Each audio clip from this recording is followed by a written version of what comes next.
Olá, sou a professora Rosiane. Estamos aqui para trabalhar com você com a disciplina de Ciências Naturais.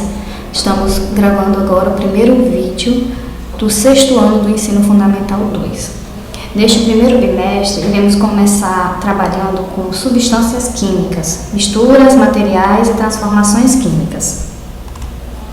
O que é química, primeiramente? A química é uma área do conhecimento, uma ciência experimental que estuda a estrutura, a composição e a transformação da matéria. A matéria é tudo que existe, é tudo que nós podemos ver, que nós podemos tocar, que nós podemos confirmar que faz parte do mundo em que nós vivemos. E a química é a área do conhecimento que estuda toda a sua formação, estrutura e composição. A química, desde o seu nascimento, ou seja, desde quando ela começou a ser estudada, quando ela começou a ser trabalhada, ela contribui enormemente para o bem-estar e o progresso da humanidade. A química está presente em tudo que nos rodeia, gente, o ar, os alimentos, os remédios, as embalagens, as construções. Ao contrário do que muita gente pensa, a química ela não contamina, não envenena e nem corrompe. As pessoas têm uma ideia errônea da palavra química, do seu significado. Algumas pessoas, por exemplo, quando acontece alguma tragédia, algum desastre, eles relacionam com a química. Isso se dá porque algumas pessoas fazem mau uso, do conhecimento químico, mas a química em si ela não é ruim, as pessoas que fazem mau uso dela em determinadas situações.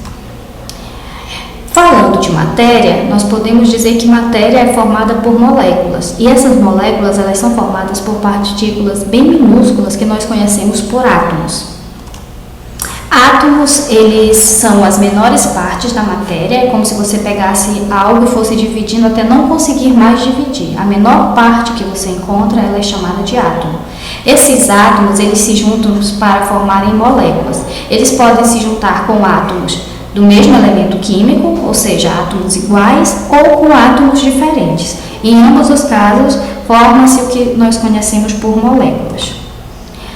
Essas moléculas elas vão se misturar entre si ou com moléculas diferentes e criar o que nós conhecemos por substâncias e misturas. As substâncias são puras, são classificadas em simples e compostas.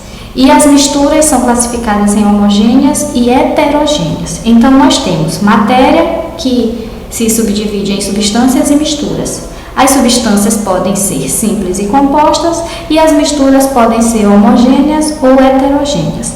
As moléculas do gás hidrogênio, por exemplo, são formadas por 2 átomos do elemento químico hidrogênio. Por isso, trata-se de uma substância simples, ou seja, a substância simples é aquela que é formada por átomos do mesmo elemento químico. Substâncias compostas são aquelas que são formadas por elementos químicos diferentes, como a água, por exemplo, que é formada por hidrogênio e oxigênio.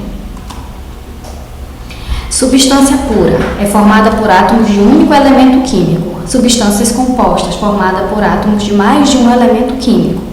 Mistura homogênea, 2 ou mais substâncias formando um sistema de apenas uma fase. O que é o sistema de apenas uma fase? É um sistema em que você olha e não consegue visualizar separadamente tudo que está dentro daquela mistura. E heterogênea é 2 ou mais substâncias formando um sistema de mais de uma fase, ou seja, é quando você consegue visualizar todas as partes daquela mistura. Aqui nós temos exemplos de misturas homogêneas e misturas heterogêneas. Uma mistura homogênea, água e sal. Se você pegar e adicionar em um copo de água ou uma colher de sal e mexer bem, dali a pouco você não consegue mais visualizar o sal separadamente da água. Então você tem uma mistura homogênea. Já se você colocar uma colher de óleo em um copo de água, o óleo vai flutuar na água e você vai conseguir visualizar ambas as partes separadamente. Isso é uma mistura heterogênea.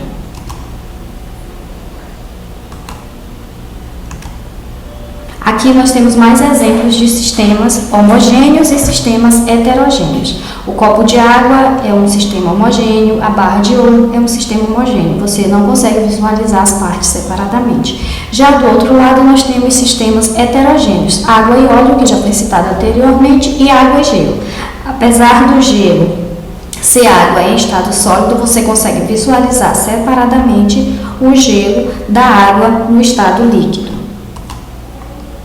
Misturas, elas podem ser separadas.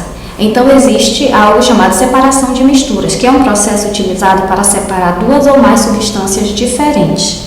Um processo de separação é um processo que permite separar componentes de uma mistura, tanto em pequena escala como nos laboratórios, quanto em grande, como nas indústrias químicas e diversas outras. Na imagem você pode ver alguém fazendo o nosso famoso cafezinho, né? Todos nós amamos o café e nós sabemos que o café é uma mistura de água, açúcar e o pó do café. Então nós usamos o nosso famoso coador, que é para retirar a borra que nós chamamos do café, ou seja, o excesso de pó. Nós adicionamos o pó à água fervendo e depois nós retiramos o excesso de pó através do coador. Isso é uma forma de separação de misturas que é feito de forma caseira em nossas casas. Aqui nós temos o exemplo de uma outra separação, que é a que acontece em grande escala nas indústrias petroquímicas. O petróleo cru, né, que é o óleo cru, é retirado do ambiente e passa por um processo de destilação fracionada. Aqui no caso, essa destilação fracionada é a destilação do petróleo. E ele é submetido a altos graus de temperatura e a cada nível que essa temperatura vai aumentando, vão sendo obtidos os refinados do petróleo, os derivados do petróleo, que são produtos que são utilizados no nosso dia a dia, como você pode ver no gráfico aí. Temos o propano, os solventes, gasolina, que é utilizada nos carros e motos, a querosene, que é utilizada na aviação, o óleo diesel, que alimenta os caminhões e carretas que transportam as coisas que nós precisamos, e assim por diante até chegarmos no asfalto e sacolas plásticas, que também são derivados do petróleo. As substâncias, elas passam por transformações, ou seja, elas mudam de estado, elas mudam de forma. Essas transformações, elas são classificadas em físicas e químicas. As transformações físicas são as transformações nas quais os materiais só alteram algumas das suas propriedades, ou seja, elas mudam de estado, mas não mudam sua composição. Então, nesse caso, nós não temos a formação de novas substâncias. Já nas transformações químicas, ocorre quando a gente consegue detectar a formação de novas substâncias. E essa formação de novas substâncias podem ser observadas a partir da liberação de um gás, mudança de cor, cheiro característico, chama ou ruído e variação de temperatura. Então, quando as substâncias elas passam por esse processo, está ocorrendo o que nós chamamos de transformação química, o que pode resultar na formação de novas substâncias. O que são transformações químicas? Mudança na composição química dos materiais, formando novas substâncias que não existiam antes. Aqui nós temos exemplos. Por exemplo, ferro, quando ele está passando pelo processo de oxidação, que é o enferrujamento, um palito de fósforo pegando fogo, está liberando calor, né? Está passando por uma transformação química. A partir do momento que o fogo consumiu o palito de fósforo, nós não teremos mais um palito de fósforo, apenas cinza, calor e fumaça que foram liberados. E o exemplo do bolo, que é a mistura de várias substâncias, de vários materiais, que dão origem a uma nova substância no final da transformação. Transformações químicas são ações que resultam na formação de novas substâncias. Além da mudança de estado, as variações de cheiro, de cor, de densidade e de temperatura podem ser evidências de transformações químicas. Nelas podem acontecer explosão e liberação de calor. Aqui, novamente, nós temos a imagem do fogo. O fogo é uma das formas de haver a transformação química de uma substância. A fotossíntese, gente, que é um processo fotoquímico que consiste na produção de energia através da luz solar e fixação de carbono proveniente da atmosfera, é um dos exemplos mais clássicos de transformações químicas. As plantas realizam esse processo retirando a luz solar do espaço, do ambiente, através das folhas, o oxigênio também e o gás carbônico, né?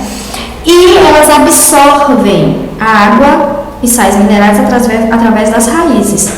Esse material, o gás carbônico, a luz solar e a água, ele é levado para as folhas, onde na presença da clorofila acontece o que se chama de fotossíntese. E é liberado oxigênio, entre outras substâncias que são produzidas nesse processo. Essa fotossíntese ela pode ser resumida como o processo de transformação da energia luminosa, ou seja, a energia que vem do Sol, em energia química. O termo fotossíntese tem como significado síntese pela luz, ou seja, transformação pela luz. Aqui nós temos a receita de um bolo de chocolate. Todo mundo gosta de bolo de chocolate, todo mundo sabe o quanto é gostoso um bolo de chocolate. Então, o bolo de chocolate, gente, é um exemplo também muito clássico do que é uma transformação química ou uma reação química. Você mistura ovos, açúcar, manteiga, leite, trigo, fermento e chocolate em pó. Mistura tudo isso, bate, deixa um tempo lá no fogão e no final você tem um ótimo bolo de chocolate. Você consegue, após misturar todos esses produtos e fazer o bolo, você consegue separar eles novamente? Não, você não consegue. Por quê? Isso é uma reação química. Na maioria das vezes, as reações químicas elas não conseguem o efeito reverso, ou seja, você não consegue desmanchar o que você fez. E, para concluir, vamos falar sobre as reações químicas de forma resumida. Como elas acontecem? Elas podem acontecer de forma espontânea ou não. Por exemplo, fogo numa madeira, numa floresta, enfim, seja no que for, você vai adicionar, você vai provocar essa chama. Já, por exemplo, o apodrecimento de um fruto, ele é um processo natural que vai ocorrer de forma espontânea e que você não pode evitar. Talvez retarde, mas não evite totalmente. Assim como provoca um evento que pode ser provocado é a questão da produção de um bolo, mas que você também não consegue reverter. Ou seja, essas são as reações químicas. Diferente das transformações físicas que você consegue reverter depois, as reações químicas não pode reverter.